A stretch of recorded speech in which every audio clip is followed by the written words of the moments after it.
Ja tev ir vienādi un sinhronizēti Adobe Lightroom konti, tad instalējot presetus desktopā, tiem automātiski arī vajadzētu parādīties tavā Lightroom mobilajā telefonā.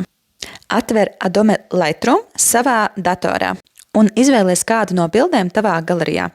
Bildē šobrīd nav īpašas nozīmes, tā var būt jebkura. Labajā pusē rīkjoslā izvēlies opciju Presets. Tas ir logo ar 2 aplīšiem. Uzspied uz tā, un tu redzēsi, ka atvērsies cita rīkjosla.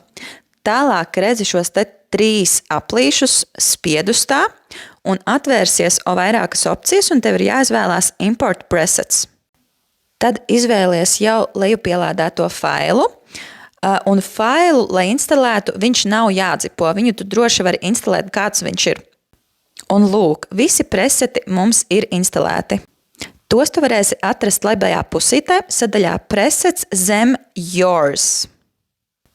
Tagad ņemam telefonu un atveram arī Lightroom aplikāciju un skatāmies, vai mums preseti ir sinhronizējušies. Skatāmies un jā, mēs redzam Dagneši presets un visi preseti ir arī atrodami mobilajā versijā.